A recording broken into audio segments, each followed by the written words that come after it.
depois do arrebatamento da igreja, segundo as Escrituras, haverá tempos de destruição. Em Mateus capítulo 24, versículo 6, Jesus nos faz entender que virá um período de guerra. O Senhor disse que aquelas pessoas que estivessem aqui ouviriam falar de guerras e rumores de guerras, mas que os escolhidos não se assustassem, porque essas coisas eram apenas o princípio, mas o fim não seria naqueles dias. Ainda teriam 7 anos de calamidades pela frente. No versículo 7, ele nos diz que nação se levantará contra nação e reino contra reino. No versículo 8, ele complementa dizendo que tudo isso é apenas o princípio das dores.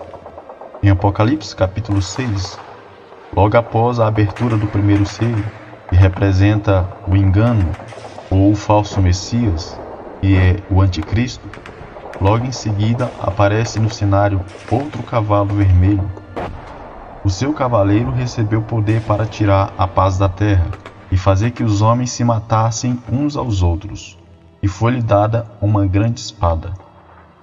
Durante os 7 anos que se seguirão, haverão muitos conflitos militares. Daniel capítulo 11, versículo de número 41, está escrito que o anticristo invadirá muitas nações.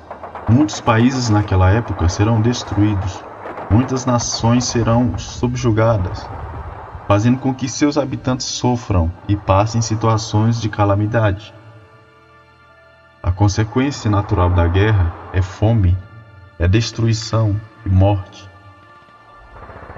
No mesmo capítulo 11 de Daniel, a palavra de Deus nos fala sobre o reino do norte e o reino do sul, que serão 2 potências que serão contrárias ao império do anticristo.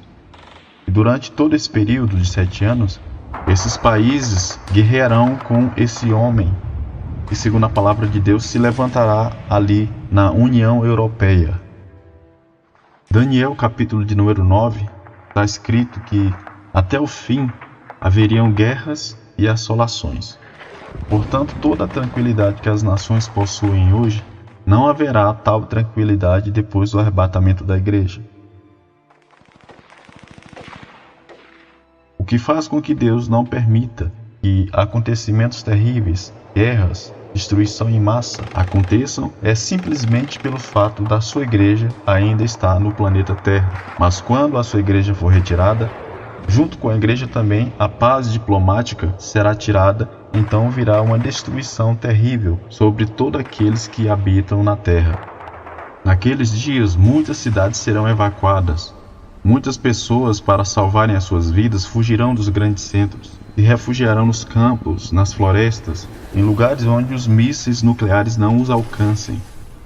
Nestas guerras terríveis, serão usadas armas nucleares, serão usadas bombas atômicas e bombas de hidrogênio, e toda sorte de armas que foram inventadas, mas ainda não foram utilizadas.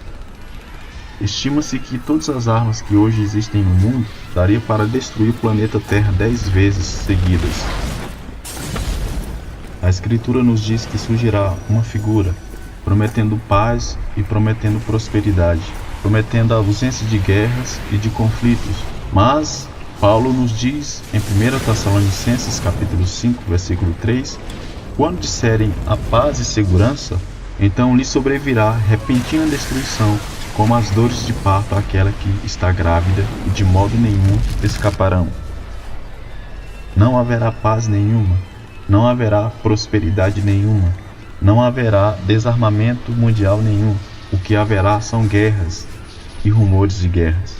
O Senhor Jesus Cristo não mentiu em sua profecia. Os homens falam uma coisa, mas o que está determinado na palavra de Deus é outra. O que foi escrito é que guerras e mais guerras surgirão no cenário mundial, onde milhões e milhões de pessoas serão vitimadas, serão mortas, serão destruídas.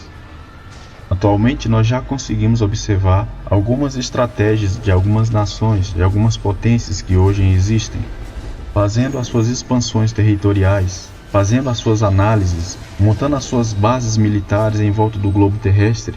Nós vemos a China fazendo a sua expansão territorial no mar do sul da China, construindo ali várias bases navais. Nós vemos também a Rússia, que está atualmente na Síria, que é um ponto estratégico. Alguns anos atrás invadiu também a Crimeia, que lhe dá acesso ao Mar Báltico, ponto estratégico também. Está também de olho em Cuba e na Venezuela, querendo construir ali também as suas bases, que seriam pontos de lançamentos de mísseis.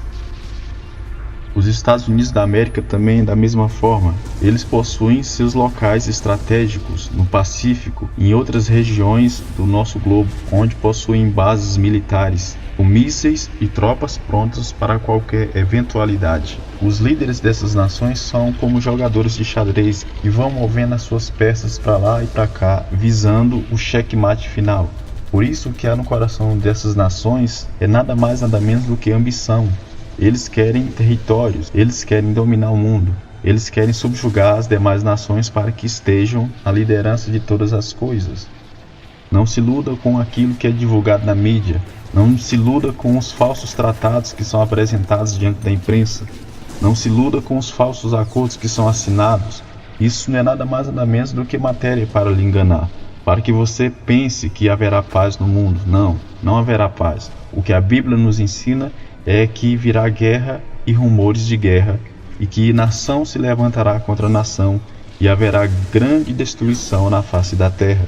Portanto, a melhor escolha é estar preparado para o dia do arrebatamento da igreja, porque felizes serão aqueles que estarão lá em cima, mas quanto àqueles que ficarem aqui embaixo, verão com seus olhos todo o horror que a guerra pode causar. A guerra moderna não é igual à Primeira e nem à Segunda Guerra Mundial. A guerra moderna é totalmente destrutiva. Muitas dessas potências hoje possuem atualmente mísseis balísticos intercontinentais, mísseis que têm a capacidade de chegar a 6.000 km de distância, ou seja, sendo disparado de um continente, pode chegar a qualquer alvo no mundo inteiro.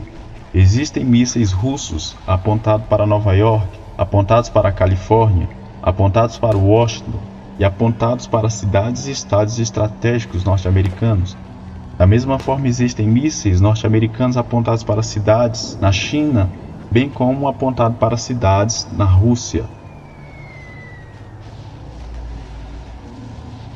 Por isso que a palavra de Deus nos diz que nós não devemos dormir, mas nós devemos vigiar. Porque o que acontecerá no mundo logo após o arrebatamento da igreja é estarrecedor.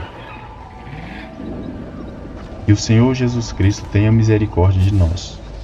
Amém.